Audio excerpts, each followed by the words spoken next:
ये half KG milk, आप full cream milk ले या काउ मिल्क ले, दोनों से बनता है। 2 बड़े चम्मच कस्टर्ड पाउडर, ये मैंने वेनिला कस्टर्ड पाउडर लिया है, आप किसी भी कंपनी का कस्टर्ड पाउडर इस्तेमाल कर सकते हैं। 4 टेबलस्पून चीनी चाहिए हमें और कुछ कटे हुए फल। 1 केला लिया मैंने जिसे काट लिया है। 1 कटोरी अंगूर, अंगूर काफी बड़े थे इसलिए मैंने इसके 2 पीसेस कर लिए हैं इस प्रकार से। 1 कटोरी पपीता, इसे भी मैंने काट लिया है। 1 आम, 1 सेब, इसे इस प्रकार से काट ले। 1 कटोरी अनार के दाने, अगर आप चाहते हैं तो ऊपर से थोड़े से कटे बादाम, काजू, किशमिश डाल सकते हैं, लेकिन मैं नहीं डाल रही हूँ। मैं उसके बदले चॉकलेट डालूंगी क्योंकि बच्चे फ्रूट खाना नहीं चाहते। अगर आप चॉकलेट के साथ कस्टर्ड दीजिएगा तो वो बहुत ही प्रेम से खाएंगे। तो चलिए स्टार्ट करते हैं कस्टर्ड बनाना। सबसे पहले हम पैन चढ़ाते हैं। कस्टर्ड जब भी बनाएं तो हेवी बॉटम का पैन या कढ़ाई में बनाएं। अब हम इसमें डालेंगे हाफ केजी मिल्क। ये मैंने थोड़ा सा मिल्क बचा के रखा है। हम ठंडे दूध में कस्टर्ड पाउडर को घोलेंगे। याद रखिए कस्टर्ड पाउडर हमें गर्म दूध में नहीं घोलना है। तो दूध में एक उबाल आने देते हैं। जब तक दूध गर्म होता है हम कस्टर्ड पाउडर को घोल लेते हैं। हमने आधा कप दूध बचा के रखा है कस्टर्ड पाउडर घोलने के लिए। हम इसे घोल लेंगे बहुत अच्छे से। ये बहुत ही आसानी से मिक्स हो जाता है इस प्रकार से। दूध में उबाल आ गया है। अब हम इस टाइम 4 चम्मच चीनी डालते हैं, मिक्स कर लेंगे। अब हम कस्टर्ड मिलाएंगे। कस्टर्ड मिलाते टाइम फ्लेम को कम कर दें। इसे धीरे धीरे हमें पैन में डालना है और डालते डालते हमें इसे चलाना है इस प्रकार से। फ्लेम को मीडियम कर देते हैं। कस्टर्ड बनाने में हमें ज़्यादा समय बिल्कुल नहीं लगता है और आप देखिएगा 2 से 3 मिनट में कस्टर्ड हमारा गाढ़ा हो जाएगा।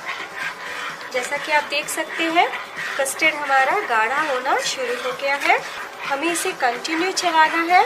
अगर हम नहीं चलाएंगे तो ये तले में चिपक जाएगा और फिर कस्टर्ड हमारा पूरी तरीके से खराब हो जाएगा। हमारा 3 मिनट कंप्लीट हो गया है और हमारा कस्टर्ड भी अच्छे से पक चुका है, गाढ़ा हो चुका है।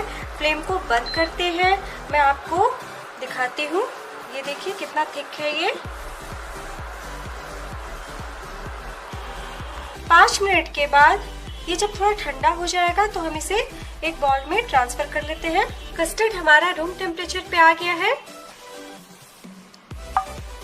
कस्टर्ड को हम 2 घंटे के लिए फ्रिज में ठंडा कर लेते हैं और ये सारे कटे हुए फलों को भी हम फ्रिज में रख देते हैं। हमारा 2 घंटा कंप्लीट हो गया है और हमारे फ्रूट्स और कस्टर्ड बहुत अच्छे से ठंडे हो चुके हैं। फ्रूट कस्टर्ड जब भी बनाते हैं बहुत लोग को ये प्रॉब्लम होती है कि 2 से 3 घंटे के बाद उनका फ्रूट कस्टर्ड काफी पतला हो जाता है।